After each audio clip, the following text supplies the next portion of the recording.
He's a trooper. He's shopping with them all day. No, his sister is a trip. He he really is a trooper, but you know he's loving every minute of it. Oh yeah, 'cause he gets tension between both of them. We're live on YouTube. There we are. Still trying to figure out that Fedika. How Been using it come fracking use it. on? But sorry, Oh, I go ahead. Go ahead. Go ahead. no, I just got bumped out of Google. Damn them.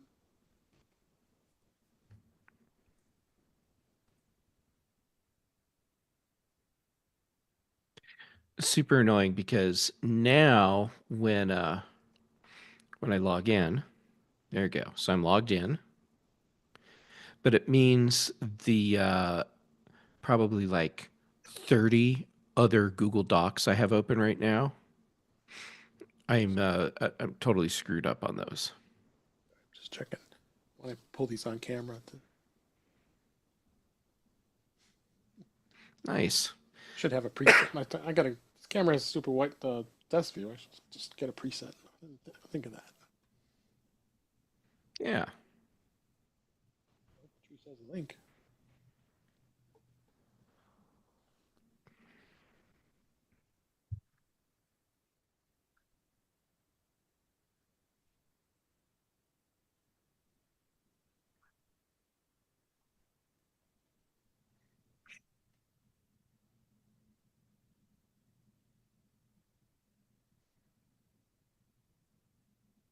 Hmm. There she is.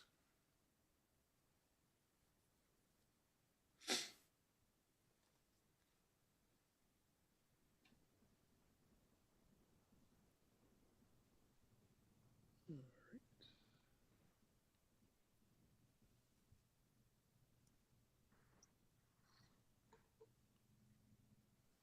Everything ready to go.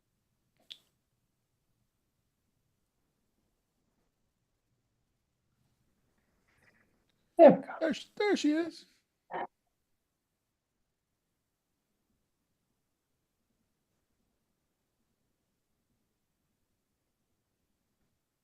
There she is.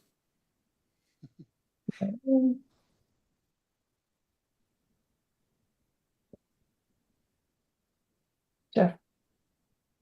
Oh, Nice. I had to go through every single bag I had. Like, where did I leave that? And of course, it was in the first one that I always carry. Of I think you're on your course. mic. What? I'm not on my mic? Okay. Weird. Oh, that's probably so. Yeah. So which one do we need? Zoom out.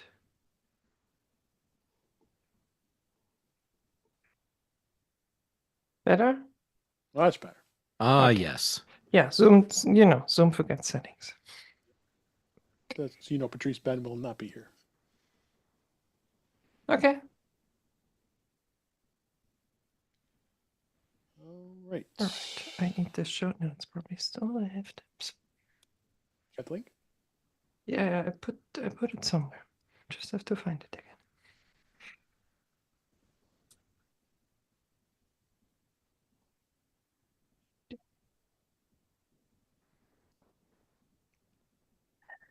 Of course. Google always wants an email. Yeah.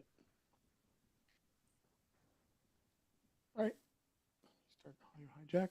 We'll get started. Thank you for being here. Mucho appreciate.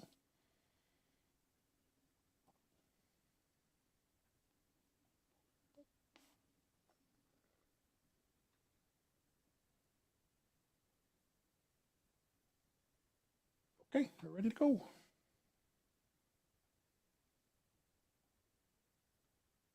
In 5, 4, 3, 2, Welcome to episode 334 of In Touch with iOS, the show that talks about iPhone, iPad, Apple Watch, Apple TV, Vision Pro, and related technologies. I am your host, Dave Ginsburg, and I would like to welcome my guest, Patrice Brendamore. How are you doing, Patrice? So glad you're here. I'm doing very, very well. I hope you had a great Thanksgiving. I definitely did, even though it's not a thing here in Austria. I did a little Thanksgiving celebration, just me, but I Okay. thought of you. Great, we appreciate that. And yes, if everybody isn't aware, we are recording the show on Friday after Thanksgiving because of the holiday. I'm so glad to still be able to bring you a show this week, and also glad that he's here in an undisclosed location. Marty Gensius, how you doing, Marty? Yeah, undisclosed location. Basically, I had it with my family yesterday. It was absolutely insane. I checked into a hotel and they can't find me. That is perfect. Boundaries are important That's in every relationship. That is perfect. That's spectacular. Thanks for doing Yeah, that, Marty. actually, having a great time with my in-laws family. Enjoyed taking a break for a couple hours here to do the show. Awesome. So glad you're here. And last but certainly not least, Jeff Gamet is here. How you doing, Jeff? I'm doing great, and I'm happy to be here with everyone. And while Marty's taking a couple hours out of his day to spend with us, I'm wrapping up my away from family time by doing this show, and then the rest of the day, it's fun and adventures with family in a totally good way. I'm looking forward to it. Well, thank you all for being here and taking the time out to do the show. This week we are going to have some good topics about Vision Pro. We've got 3 people here with Vision Pros. Yay, we can talk about it. And then, Jeff, you can always give us some good input, as always. And beta this week, not too much to talk about, but going to talk a little bit more about iOS 18.2. I'm going to do a couple product reviews this week. I've got some Scosche products that I wanted to show you with some car mounts and another surprise device. I don't know if I call it a device. Lots of news here, but let's go ahead and get started. We'll start, as always, with the Vision Pro. Let's. First thing I found here was a forgotten Apple patent reveals the original idea for the Vision Pro. It was a forgotten patent from back in 2008 that suggested that the company has been working on the Vision Pro for a very, very long time. This was actually spotted by Macworld's Dan Morin while he was browsing through the Internet Archive. A good place to find that. The old article shows only one diagram from the patent that looks extremely similar to this display of the Vision Pro. The device also describes as a wearable display with intelligent sensors that can simulate the experience of being in a virtual environment. It also mentions that the sensors would able to be tracking head and eye movements. So boy, that sounds really familiar, doesn't it? It looks super similar as well.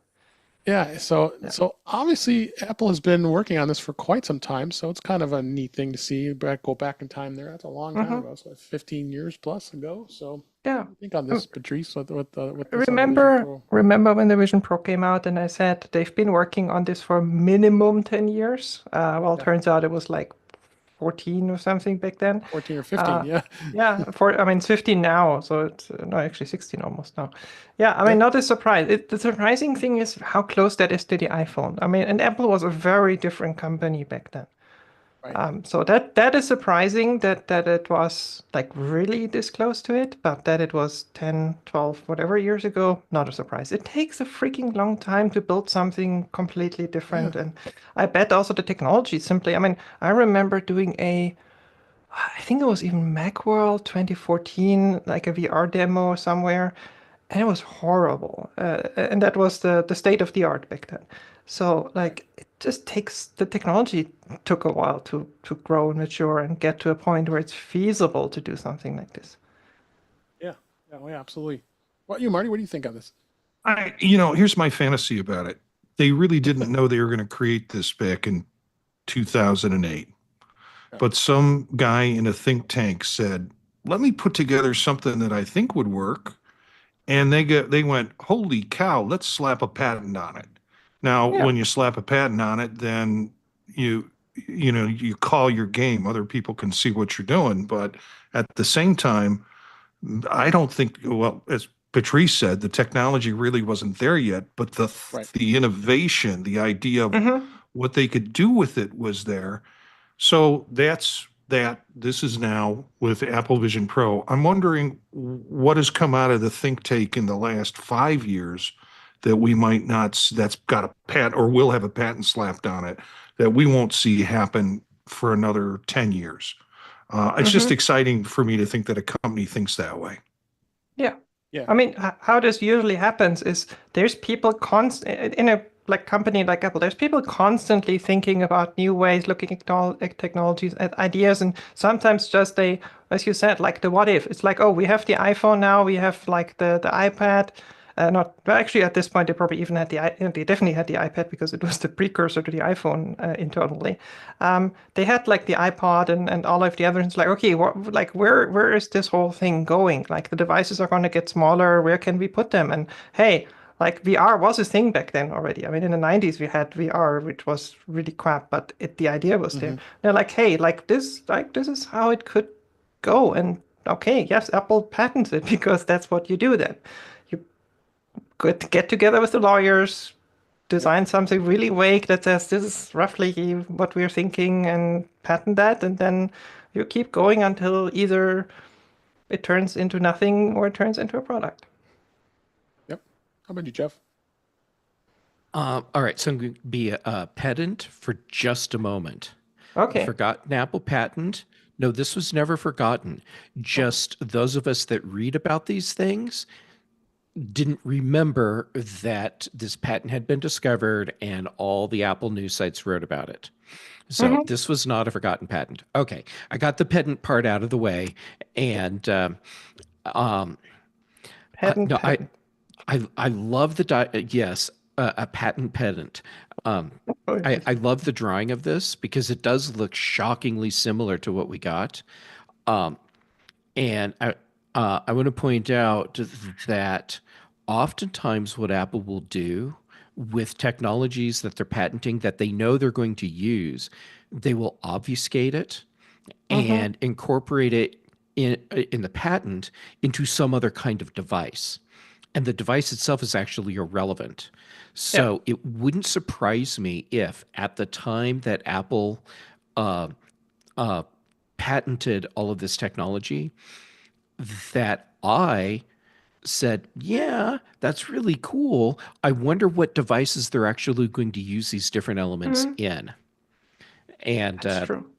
and so then if I had remembered all of it, then later on I would have been like, hey, look what they're doing with Face ID on the iPhone.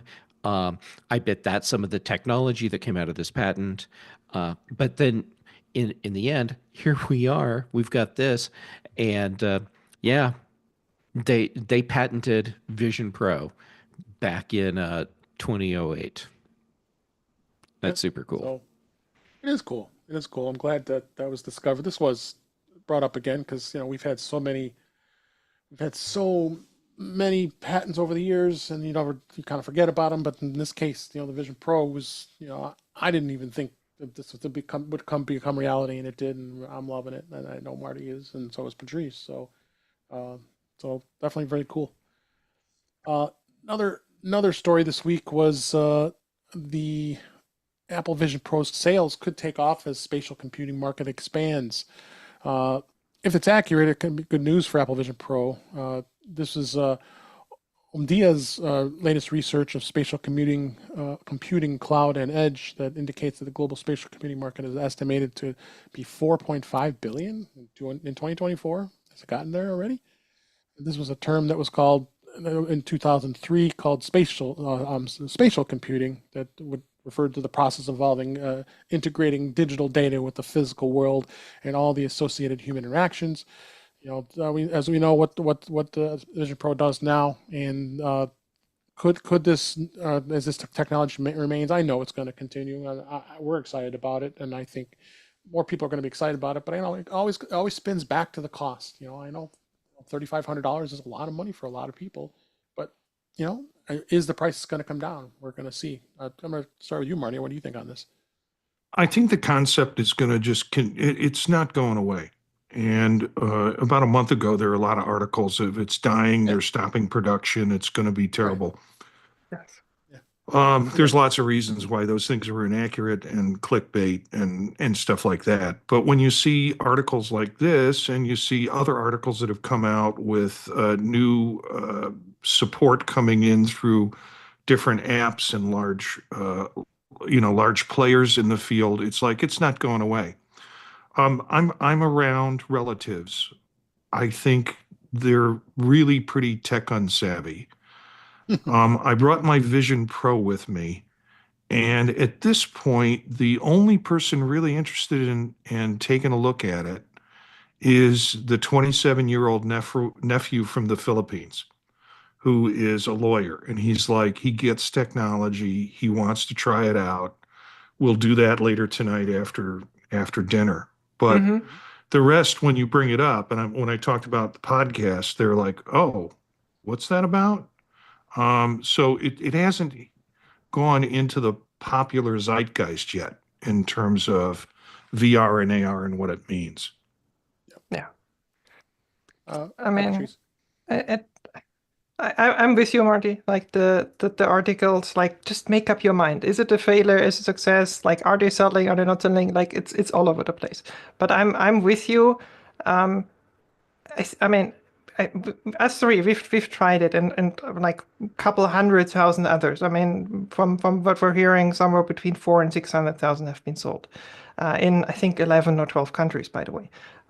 So it's actually in a good chunk of the world by now, and give it 5-10 years. We know that, like, the adoption curve, it always takes time, and it might take. Some devices are quick and some devices take decades, but at some point, I'm pretty sure this is so easy and convenient, and even today with what we have, which is the worst the Apple Vision Pro is ever going to be, right? Because it's the first one. So, I mean, it's only going to get better from here. Give it 5 years, give it 10 years. This will be big. It just takes time. And some people will never get it, just like some people don't have a smartphone and some people don't even have a microwave. There's people that just never get the technologies. Like, I don't need that. End of discussion. Yeah. How about you, Jeff? What's your thoughts?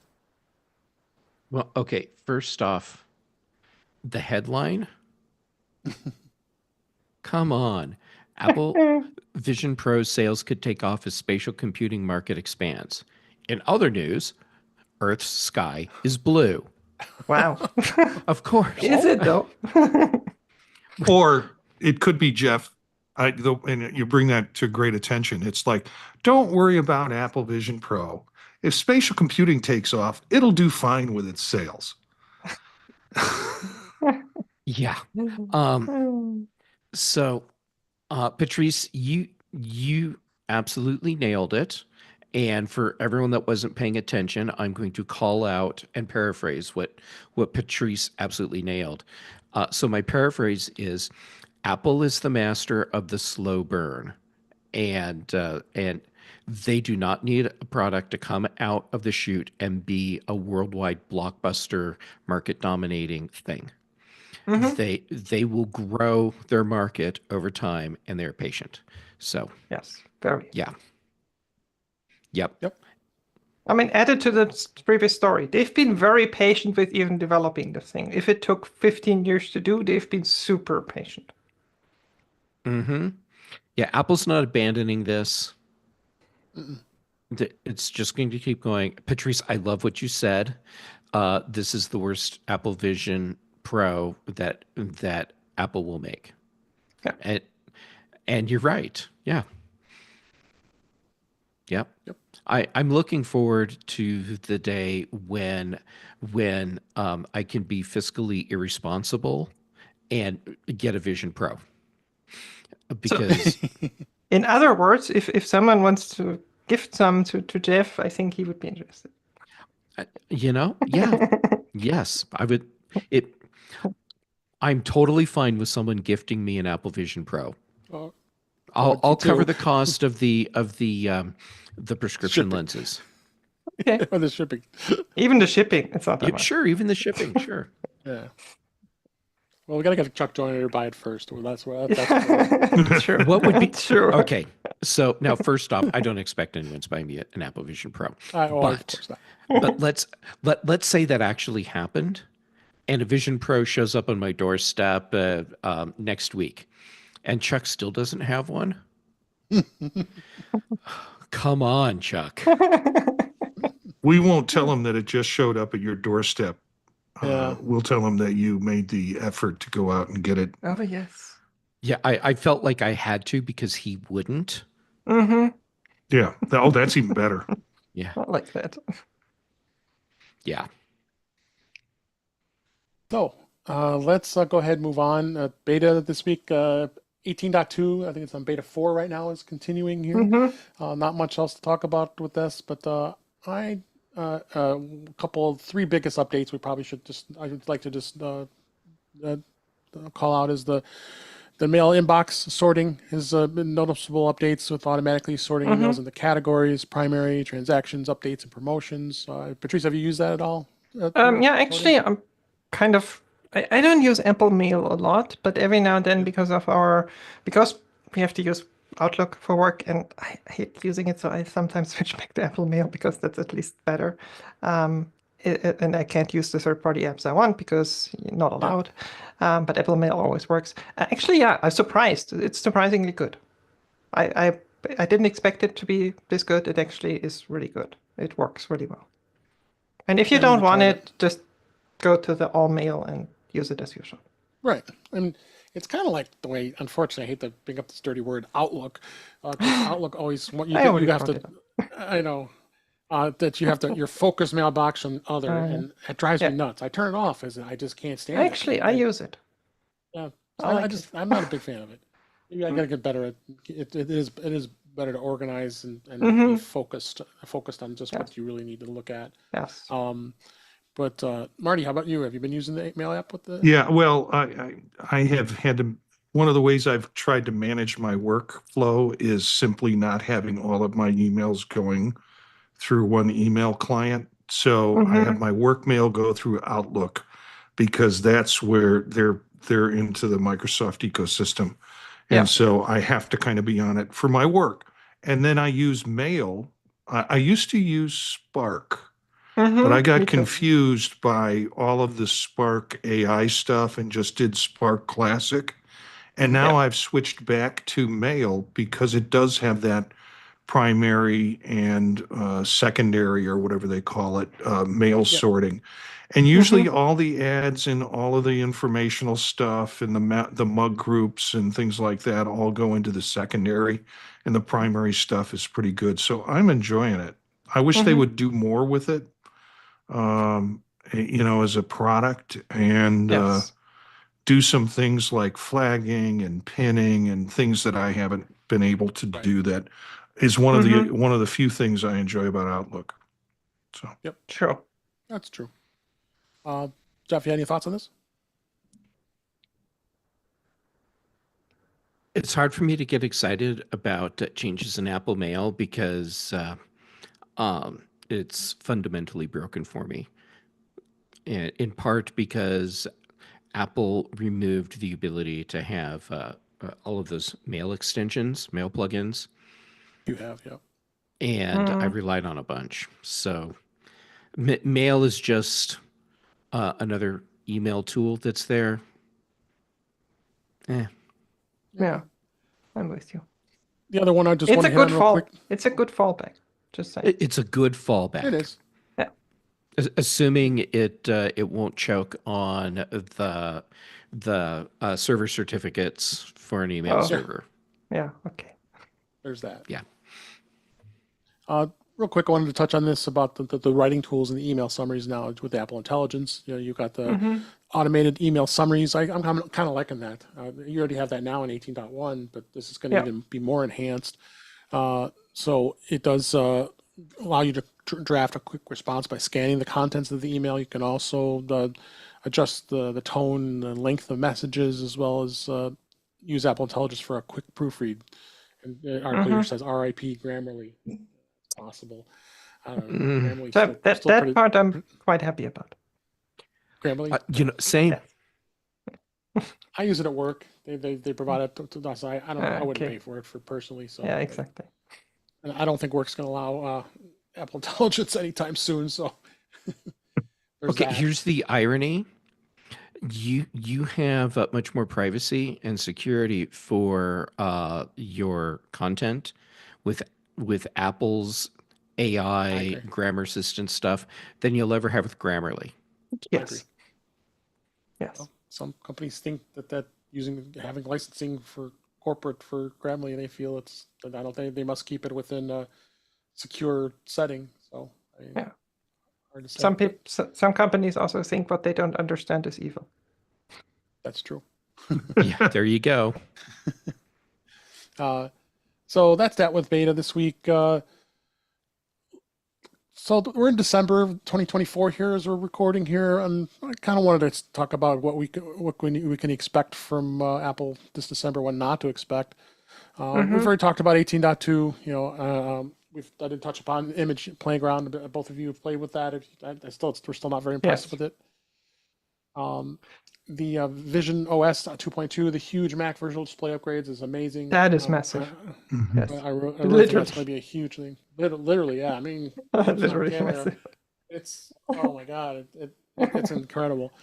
And some more software updates like with Sequoia and tvOS and watchOS, and then of course we're gonna have another beta coming out too, probably after that, 18.3 at some point. We'll see. We'll see. what happens. That might skip into January, to be honest. Yeah, we probably will. We'll see. And then, of course, we're gonna have tons more releases on Apple TV Plus, which we fully expect, and then Apple Arcade. We'll talk about that a little bit here. Definitely not getting any more new hardware. I think we're good on new hardware for this year. I think Macs are good. I've been talking at great length here on the Mac Minis I have. I love them, and I think the Mac Pros with the M4s are great. And I think we're solid. I think going into the Christmas buying season, I think Apple's going to do very well with their products, what they have. So, not much else we could say about The one thing I'm missing so far, I don't know if I missed any announcements. There's not been any Christmassy things on Apple TV Plus. I mean, they're highlighting Spirited again, which was I think last year. So there's nothing new, at least from what I've seen. Well, you could go on Huh. Netflix and watch Hot Yeah. Frosty with Lacey Chabert, whatever. I think that's how you say her name. Sure. I mean, there is tons of content on I'm Apple TV Plus right now. Like, it's not that there's no content. I didn't see anything that screams Christmas. So, like, no new holiday specials or anything. You're right. I haven't seen Not or heard announced. anything either. Not announced. I mean, maybe they'll surprise us. Who knows? But not announced. And then Apple did announce the 2024 App Store Awards finalists, and there was including a pro video camera app, Kino, which is running for the iPhone App of the Year. 45 finalists across 12 categories, and including a first ever Vision Pro category. Woo! So we'll hit on that a little bit because don't get too much coverage on this, and nothing. I mean, other than this, I have not tried this app, Kino. I don't know if any of you have. It's a pro camera. It's $10. I'll have to check it out, see what it's all about. But I guess there is no trial, so you gotta either buy it or don't. But it's a pro video camera, and doing with pro tools and editing and that. So it must be good. A lot of Apple's looking to make it as a finalist here. So Yeah. What does that say about Apple?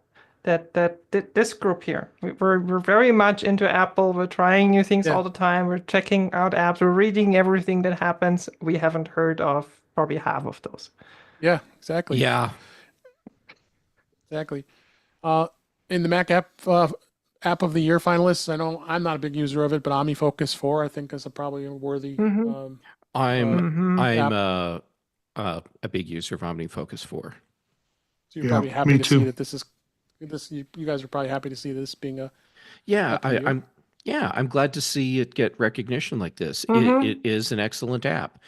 I know for a segment of people that do task tracking, this is way overkill, and that's okay. That's why there's things or Apple reminders or whatever. But for those of us that need this level of control over task management and to a degree a level of project management outside of a project manager tool, this is the bomb. Yeah. Yeah. No, Yeah, I think agree with it's. that. I think it. Not that anybody can predict what and why Apple chooses what they choose, but I think this is really pushed towards the enterprise. I mean, this is a process that app itself is can be much more enterprise focused than an individual picking it up and doing their stuff with it, except for Jeff. Except But for Jeff is an enterprise. He is. all Yes. all on my own. Yeah. Yeah. It's what, an $80 app? And a lot of Yeah. people are like, holy forking shirt balls. I'm not paying $80 for an app. And I'm like, take my money. Just shut up and take my money. Yeah, I'm with you. Yeah. So let me hit Apple TV before we'll spend a little more time on Vision Pro. One of them I was kind of surprised with was Zoom, but Patrice, you and I we just talked about this earlier. Yeah. That Zoom does have some compelling features on the Apple TV that you brought up. Yeah, I mean, I think Zoom was probably the premier example for continuity camera on the Apple TV, and Apple highlighted them. I don't remember which event, but they did actually highlight them for that specifically. And I think, I mean, there's probably not a lot happening, to be honest, on the Apple TV. It's not the most vibrant app ecosystem these days. So yeah, makes sense Yeah, for me at and least. the two other apps I've never used before, and don't look very exciting to me. Dropout and F1 TV, but okay, they still got some ways to go. There's just not a lot of apps on the Apple TV that are very compelling. The F1 had some controversy with the Vision Pro because they were bringing in content that apparently was available, but they weren't necessarily licensed to reproduce it that way. So they've kind of had to retrench on it. But man, you look at some of I'm not a Formula One fan, and I'm not, I was not ready to pay, and I haven't paid for the F1 subscription, but the thing that they could do with it on Vision Pro is just pretty damn amazing. With multiple screens for multiple parts in the thing, it almost got me, and then you shut them down for a while. So, Yeah, Dave, I have so a let's go- hypothesis. Well, I always like Unless your you just want to go hypothesis. on, and then that's fine. No, I always welcome your hypothesis, John. Okay, here's my hypothesis on the lack of apps that we would like to see on Apple TV. And I think this is a failure on Apple's part to get the message out, to properly market what this is. I think most people see this as just a streaming TV device. And in many cases, why would I get one? Because I have Apple TV built into my my smart TV. And Apple TV is capable of so much more.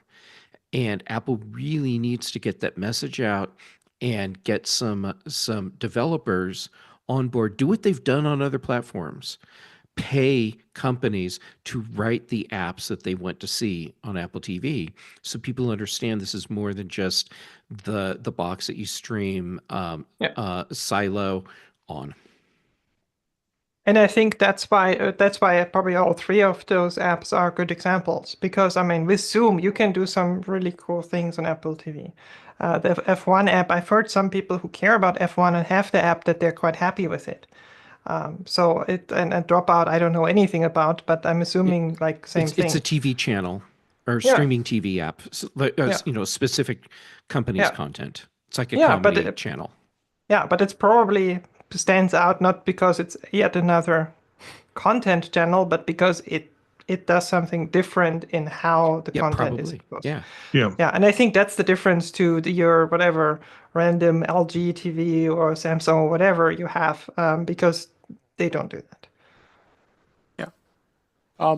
So with other Vision Pros, we're gonna go through quick here. What If is an immersive story. It's a Marvel app. That's really cool. It's really good. NBA, if you're into the basketball, for American basketball, NBA, they've got some great free content. You can get some videos and stuff, but you can pay for this and also get access to watch the games, which is kind of cool.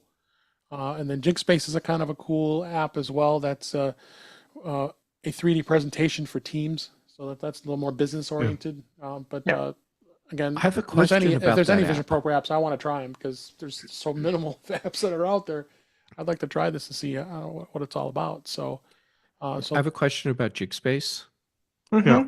As someone who's not an Apple Vision Pro user, is it a thing where everyone that's part of the group meeting has to wear an Apple Vision Pro, or is it just like the presenter wears one and you get a 2D representation of the 3D thing they're doing? I'm probably asking the wrong crowd because none of us know what most of these apps are. I mean, I haven't used it, but based on what I know about Vision Pro, you could share it on FaceTime at least. I have no clue if that works on Teams, but definitely on FaceTime because you can share play. And SharePlay also works with people who are not. You simply get them in 2D in a window. I've tried that. So like Okay. that definitely works. So I assume, yes. I mean, is it as good? No, of course not. But yeah. Ideally I'm on in the- Apple, Cool. everybody has a Vision Pro, right? Yeah, Jeff, this is for enterprise. It's for being able to show off, in this case, your engine parts, your jet engine part. If you look at some of the video with it, so it's meant for engineers and folks who are, well, not just engineers, but folks who are looking at design and doing that. And I presume it involves an outside programmer kind of putting together the specifics to be able to run whatever animation they're going to run on it. That makes sense. When I go to the App Store preview, it has iPhone and iPad, so it's I was also just going to available. tell you that, but it Yeah, only doesn't mention Vision Pro though. It doesn't mention Vision Pro, and Vision Pro is when I first saw it. Yes. I think I downloaded it, but there was very little I could do with it, and realized Yeah.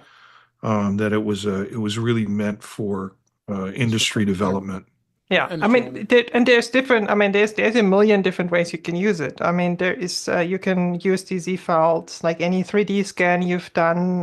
Like I don't know, the Mars rover. I mean, there's an extra app for that, but like in theory, or CAD files. Like if you're designing like some physical object, there's a CAD in a CAD drawing. You can import a CAD file and then look at it in the real space and look at what the machine or whatever you're building, car, whatever it is, will look like. So I think this is a really good and important, and I think really hopefully useful app. It's just not for us because we're not doing any of these things. Yeah, that probably makes sense why they did that. So yeah. Okay, so that's all the app awards. So I have some products that was that are from Scosh. I wanted to talk a little bit about these products that were provided to me. Thank you, Scosh, and I wanted to give my reviews of some of these items. There are some car mounts, and that's what Scotia is really well known for, is having some great car mounts for your iPhone in the car. But they also had something unique here. The first one here this is the Magic Flask, and this thing is pretty wild. This is an actual water flask that you can fill it with water, and it has the nozzle at the top, so you flip it up and you can drink out of it. This goes down flat, so it's there, but it also, it unscrews very easily. There's a straw for the water. It's really cool. I'm showing this on camera. And it's very, very solid. Well, then also it has a MagSafe adapter here that goes right to the iPhone. And like I say, it's pretty strong. It holds it pretty good. But the other thing too is while you're working out, let's say you can have this and put it in the cup holder and then watch your video and not have to put it somewhere, which is nice. The other thing too is like if maybe you're working out and you don't want to put your phone on there, this actually sticks to metal surfaces. So I've done that before. You just pop and then like if you're on a machine, you just stick it right on there too as well. If you're traveling, it does have a nice rubber base so it protects it, but this base actually pops off, and if you have a dog or a cat, you can fill this with water. So now this little cup right here, it's not toxic at all. Drinking bowl. Travel drinking bowl for your pet. So if you take your office manager Jeff with you on a walk, unless you have a big dog, then it's too small. This kind of so it's I think it's on sale right now for like $30. It's not too terribly expensive. I'll get a link in the show notes here. Let me see. It's $34.99, and there's a 10% coupon available right now as we're recording this. Not a bad deal. It's very, very, very well made together. And this is the Magic Flask from Scosh. Then I got For a this kinda drinking flask, that's nothing. Like 30, $35. Yeah, exactly. You could buy Yeah. the Yeti ones and pay more. Mm-hmm. So, and I got two mounts here. This is the Magic mount a series of mounts that Scotia has. Uh, this is the actual car mount, and this one's a simple one here. So this one here, it has an adhesive pad on the back here, and it's got the nice big MagSafe, and it attaches to the phone quite nicely. So very, very good. It's got the built-in USB-C cable right in here, so you can plug it right into your carport here. You can also use it. There's a car vent clip that can be coming if you don't want to stick it to your dash. Like this has really good adhesive, and then give you a kit here to make sure that it sticks nicely. But some people like the car vent thing. I'm not a huge fan of using car vent adapters in the car. So it's got that as well. Not a bad little device here. And again, this is around $50.99 on Amazon, and it's about a 10% promotion right now. Like this. Nice. And this one is more of the extended one, and this is the Charge Elite 3-in-1. And this one here gives you the options, of course, to use the car vent, but it also has an arm, so this can reposition in place here. So you can move this back and forth, but you also can position it, whether it be up on the dash, it can be facing you. You could change it that way, or the car vent. So the only real difference between this one is that it gives you this little extension arm, so it allows you to do it in 3 different positions if you so choose. Again, it comes with the car vent. Very simple. I think these are really nice products here. Scotia's really well known to make some great products. Only thing I'll probably say of the negative to it is I don't know. This magnet feels kind of weak. It kind of doesn't. I mean, I don't think. I think when I'm flipping it, I'm not worried by doing this. My 16 Pro Max here. I did see you had your hand ready to grab that if it fell off. Yeah. See, I guess because it sits and it looks like it's handling enough of the weight, but I don't know. I wonder on this. So There's a lot of vibrations in cars. So yeah, there's vibrations. So I would hate to see the phone drop. Yeah. I mean, obviously, it wouldn't be much of an impact in the car, but still, maybe something Scotia should take a look at, or unless I'm missing something. I don't think I am. So there's the 2 mounts. I got them side by side here. Very simple, easy to use, and check it out. Got some good discounts right now through Amazon, and I got links to all these products in the show notes. So very cool. A car mount, go check it out. A lot of fun. So with that, let's go to the news. There's a lot of news this week I found, so let's talk about this. This is always my favorite topic. We always like to rip on this because of GM and their decision of abandoning CarPlay. But this has been thwarted by this clever third-party kit. And there's a picture here of a GM car with CarPlay running.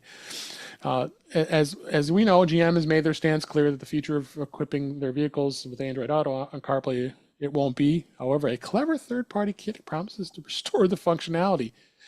As we know, back in March of 2024, they said they will no longer be supporting it, and they go through the whole thing. We've talked about this before. That they feel that it's not the thing for them.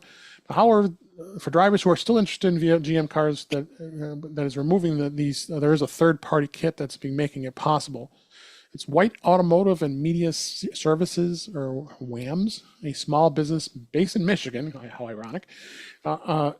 Announced a new kit that allows Android Auto and CarPlay to work on GM's new Ultium EVs, the ones that lack those platforms in the first place. So the kit will work with the Chevy Blazer EV, Equinox, and the Silverado, and gets and connects to both the main display and the instrument cluster too. Oh, it's cool. Even does that. So is this like a piece of hardware that splices in and just takes over the displays? It doesn't. I guess say. so. I'm clicking the link here that was announced. Oh, of course, it's a link to Facebook.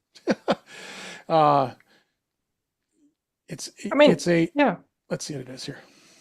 At the end of the day, something is sending a signal to something. So yeah, there's always a way.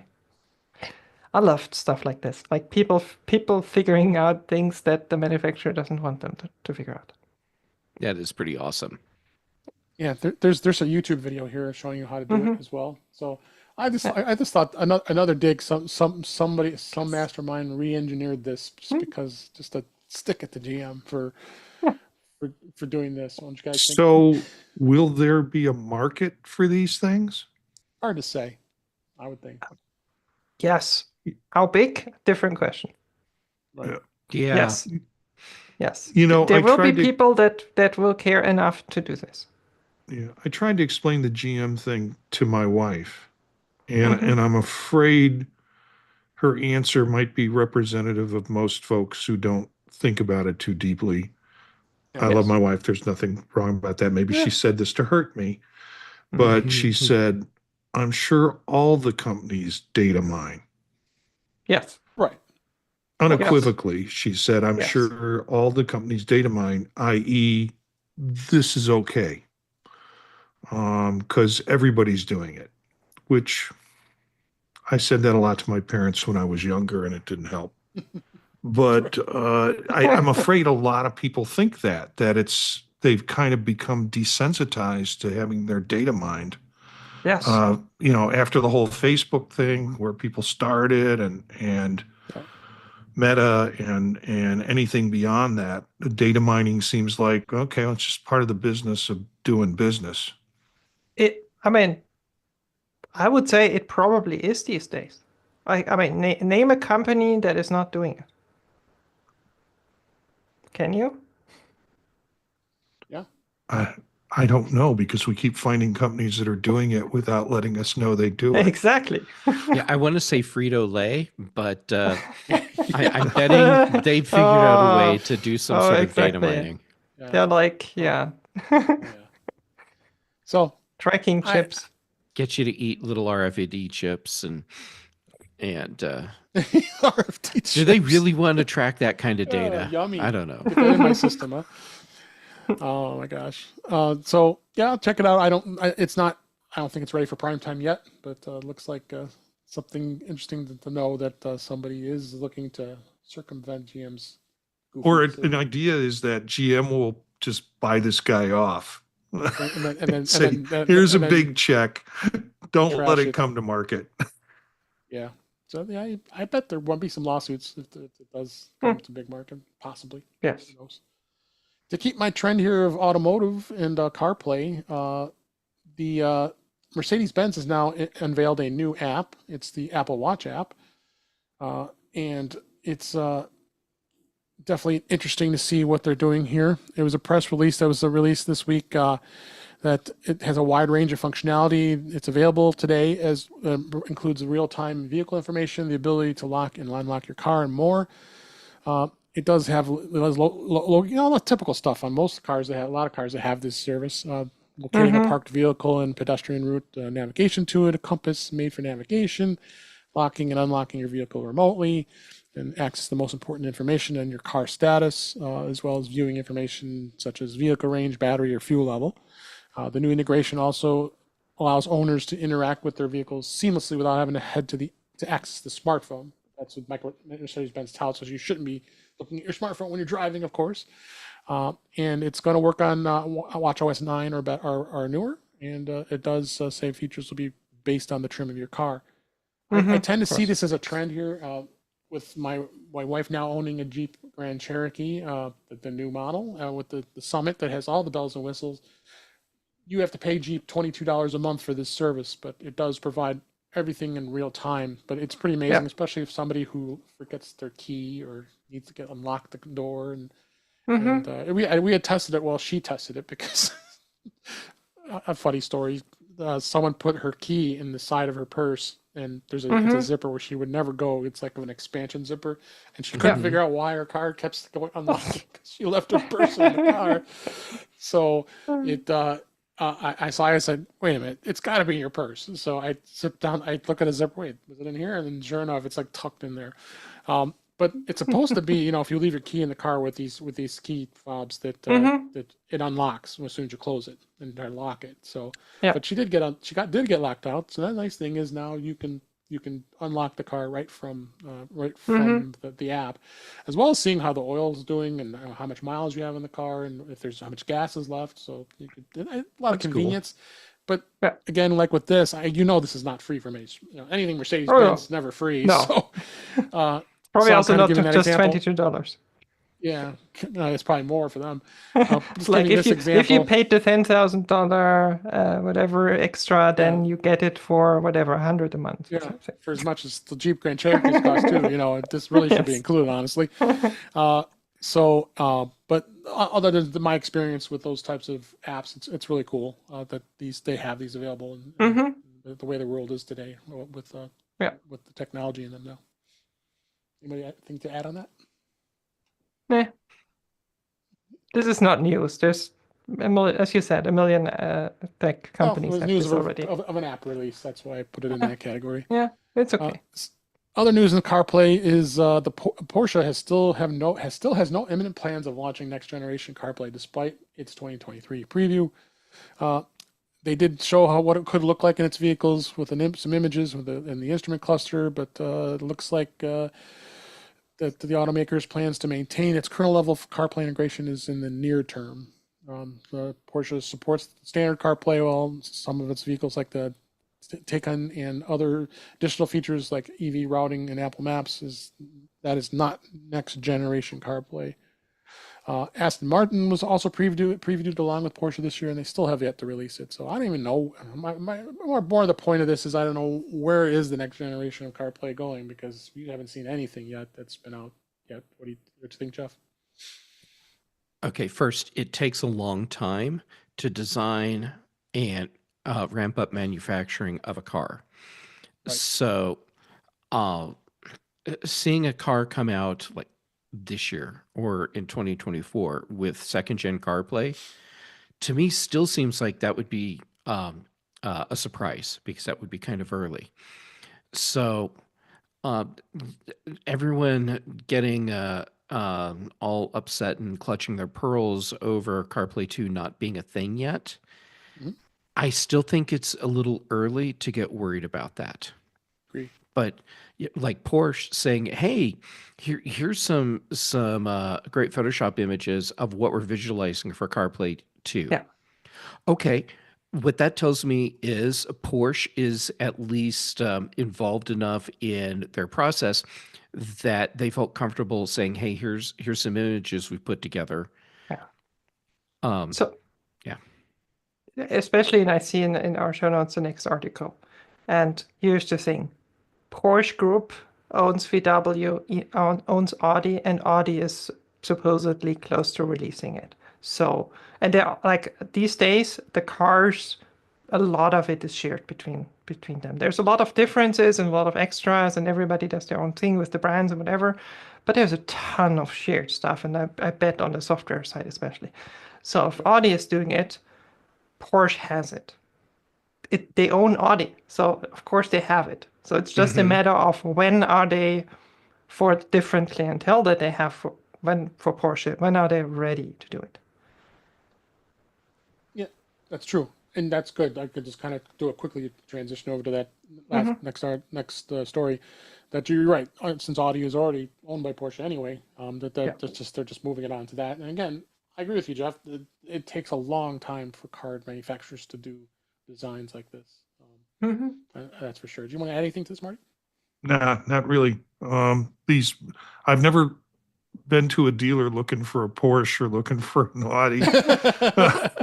But if someone wants to just give Marty a Porsche Porsche. or an Audi, Yeah. Actually, I'm not sure you want to. We want them. Yeah. do you know how many Vision Pros he could buy when he sells Uh, them? Yeah, that's right. That's a good point. I mean, I was just more thinking, do you know how many Vision Pros you would have to spend when you want to repair anything on them? But Yeah. okay. Yeah.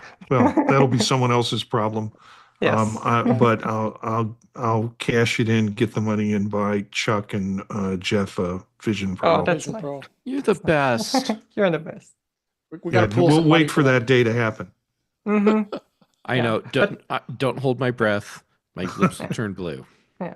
But I mean, given that those are German car manufacturers, of course I know about them. As you know well. Yes. I used to own an Audi at some point. It didn't have CarPlay. Nope. Back in those days, nope. Actually, right. they just never shipped it for that one. It Ah, was already a thing. They just They're not. It's German. They're not the fastest. On this trip, I was going to do a rental of an Audi Q6 Mm-hmm. until I got to the dealer. I checked out the rental a Mm-hmm. couple of days before, and I said, that is just not enough trunk space for 3 people. And No. what I know we're going to be taking. So then Oh, I got Marty. switched And to that a is a Lincoln. big car in Germany. I'll tell you Oh. that. Yeah, Marty, that's a rookie mistake. You don't kill all three of them at once. You do it one at a time. Okay. Oh my God. Oh my gosh. On that note, let's go to the next story here. You can now upload videos directly to YouTube with the iOS share sheet integration. YouTube this week, as a record, reintroduced the support for the iOS share sheet, which means that it's now possible to share videos from the iPhone Photos app and other videos directly to YouTube. Use the YouTube share sheet integration automatically imports a video to YouTube where it can be edited and then uploaded to the YouTube Shorts. Sharing a video to YouTube via share sheet was an option prior version, but it was removed way back in 2018 until this week. There was no option to even natively do this to YouTube. Well, again, another way for a content creator or somebody that's crazy who wants to upload videos right from your iPhone, right? Always surprised how long it takes Google to do anything. And then there's Maybe I shouldn't be. Yeah, you should yeah, be. you should. Don't Yeah. be surprised. YouTube and Google, by extension, do not deserve any praise for this. No. They took away a feature and presumably took it away. And I'm totally projecting here, but I don't think I'm reaching too far for this. Took it away in an effort to push you into their own apps. And now they're finally adding it back in. They shouldn't have taken it away in the first place. So okay, they finally brought it back. Yeah. Well, Remember screw when those they guys anyhow. Yeah, remember when they charged you for picture in picture on iOS? Oh yeah. Yeah. That was pretty bad. That was pretty bad. So, anybody else, anything else want to add to that? Mm-mm. All right. This is an interesting story here. How Apple Card savings accounts interest rates compared to major competitors. I know, unfortunately, Patrice, you can't take advantage of this with the Apple Card anyway. But it does allow more interest on your money than the most average bank's basic savings accounts. Apple's now currently offering an APY of 4.1% as of this week. That's not We bad. record, not bad at all. Competitive rate, Yeah. but it's not the absolute Yeah. best offer this time. So the chart below in this article shows so many others that do have much more. You got a couple here at 5%. Right, something look start exploring, but that's a small little percentage if you've already been doing it with Apple Card savings. It's nice to have. I mean, it's nice to have that nice interest rate for the Apple Card. I think it's so convenient the way it works, being able to deposit money right into that account, and it transfers pretty quickly back and forth. So, want to add something, Jeff? Yeah, take a look at the fine print when you're looking at your various bank credit card Right. offers for what you're getting back, because there's like the CIT Bank 4.55%. Hey, that's pretty good, but this is on more than $5,000. Uh-huh. So if you're With thinking I'm Apple's, getting it could be 5% anything. back on my gas and groceries, no, you are not. Yeah. But the fine print. Exactly. It's with We're still- everything. And we're still figuring out is Goldman Sachs, as they had been discussed, are they going to end their lending partnership with Apple? But it's still unclear when that's going to Yeah, happen. Not I this year. don't have a lot to spread around, but I can't see myself jumping from a system Yeah. to another system for 0.3 of a percentage. Exactly. It's more work. Yes. And to a system that Fierce Bank, a bank, I've never heard of them. Yeah. And I'm looking at the list right now. CIT Bank, yeah, I've heard of them, but the kinds of fine print stuff that Jeff was talking about, and when you only have $100 in your Apple Bank, anyways, what is 0.1% annually? You know, it's sort Annually. of, it's sort of, I don't play the margins as much as other people No. think we should. So, And I mean, we all know it's gonna go down because as the Fed is lowering interest rates, these will go down. You guarantee you. And then the differences get even smaller. All right, two more iPhone stories before we wrap up. Product Red has been scaled back. Apple has scaled back the Product Red color options over the past few years. It's been since 2006 Apple's partnered with the Red brand to raise money for the Global Fund, an organization that aims to combat diseases like HIV/AIDS and tuberculosis and malaria in Africa. Through its partnership, it's offered this program for some products, but it's scaled back its efforts over the last few years. The only current generation Product Red product that Apple sells is the iPhone SE3, which is expected to be discontinued in March. Beyond that, Current. quote unquote current. Yes, I got like that. There's no 15 or 16 models so far. In addition, The 14, I think, is the last. They're still selling the 14, and I think that's the last one. Right? Last one I was think. Red, yeah. So maybe they're slowly phasing out the brand. It's hard to say, but again, it was a nice thing while it lasted. So. Anybody adding that to that? I loved the. I mean I loved the color. The fact that I was also giving whatever 3 cents to something good was a benefit on top. is there other ways in which Apple is doing the kinds of things that Product Red did that they're doing now in a different way? So scaling back Product Red seems like you're losing something, but we're missing the point of what else they're doing that is, helping people. They are. There's even right now a promotion ongoing on, what was it, Apple Pay payments, I think, where they, I think up to, what was it, 3 million? There's a certain limit that they've put in. They will basically give to, I don't remember what cause. I just heard about that the other day. The Global Fund. The Global Fund. Thank you. Thank you, Jeff. I was looking it up while you were talking. I didn't know it off the top of my head. Yeah, I just heard about that the other day. So yes, they are doing other things. So maybe they just want to get away from the color on a product and look at more ways that they can get involved besides getting people to buy in on a particular product or color.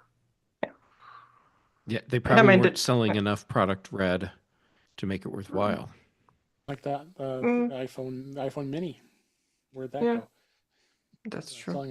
Either that or they simply realized, I mean, I don't know how efficient and good the whole thing is these days. Like the charity behind it. Maybe they were like, this is it's not worth the money we're giving there. It's not having the impact we want. We'll just do something else. Well, see what happens. Last story here is Apple's reportedly plans to remove iPhone's SIM card tray in more countries next year.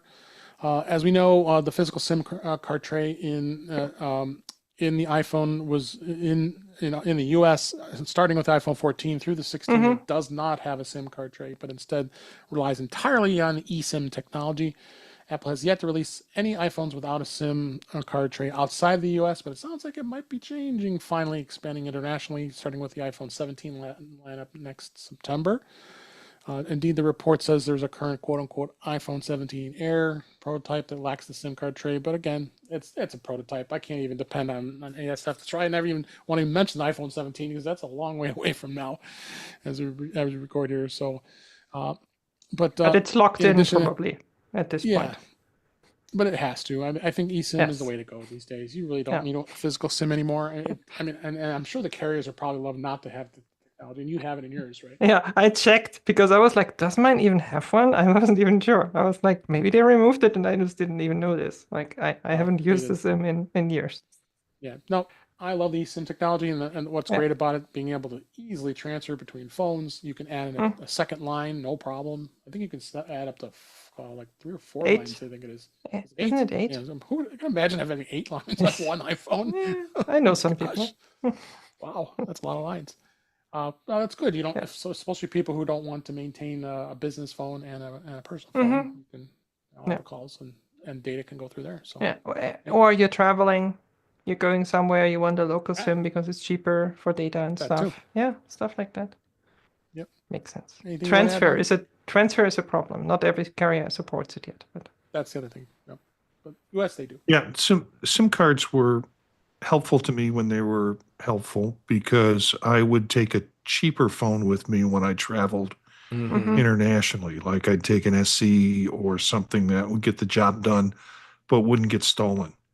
And the problem now is it's not as easy for me to just for a couple of weeks switch an eSIM over to another device and then back to that device. So I haven't quite figured out that process other than maybe having a separate phone. I do now have two phone lines on my one expensive phone. Nice.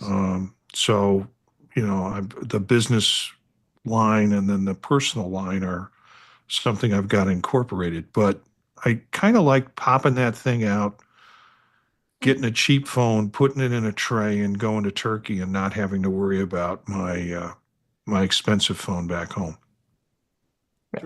Mm-hmm.